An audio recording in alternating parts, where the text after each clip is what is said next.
นี่คือวิธีจะเอายกเฮือนใช่ไหมยกเฮือนตั้งเฮือนที่จะเข็นเนาะบ่มีรถคืออยู่ในเมืองก็สิใส่ให้งานคนใส่ให้งานคนมาซอยยกเพื่อสิได้ลังหนึ่งมันเป็นไง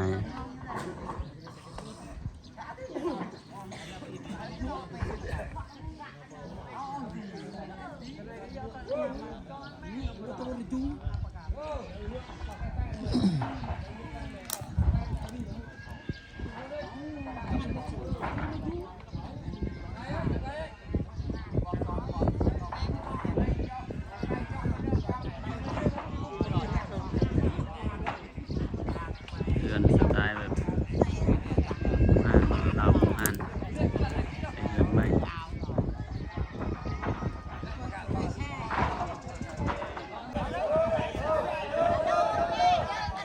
กำลังสิยกอีกอันนี้คือว่าขั้นตอนสุดท้ายเนาะ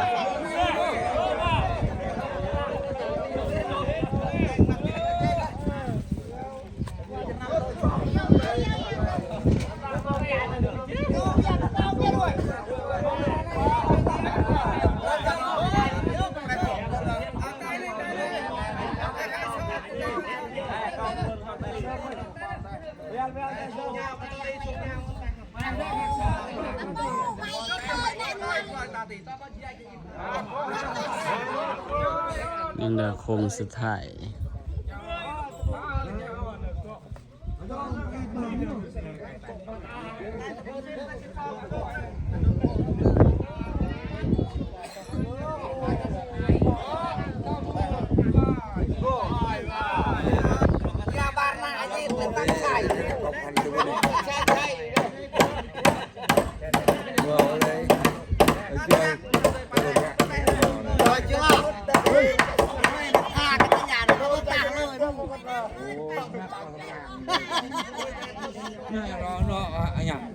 mắt là thật ràng rồi chuột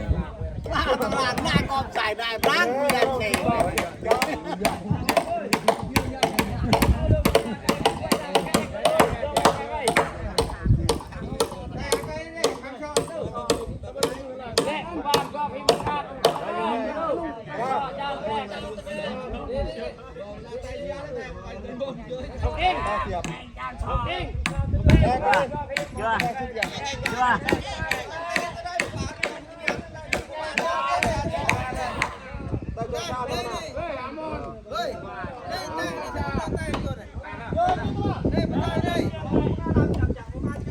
ตอนสุดท้ายแล้วนี่ขั้นตอนสุดท้ายเนาะสิได้ลัง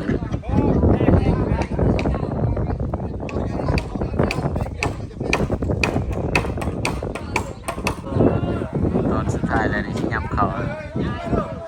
สิได้ลังหนึ่งยากเด้อเจ้าเลยสิได้เงินอยากกินน้องอ่ะ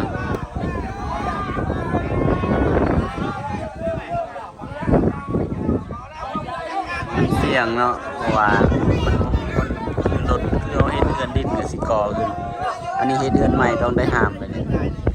มันเสี่ยงต่อการเกิดอุบัติเหตุเนาะ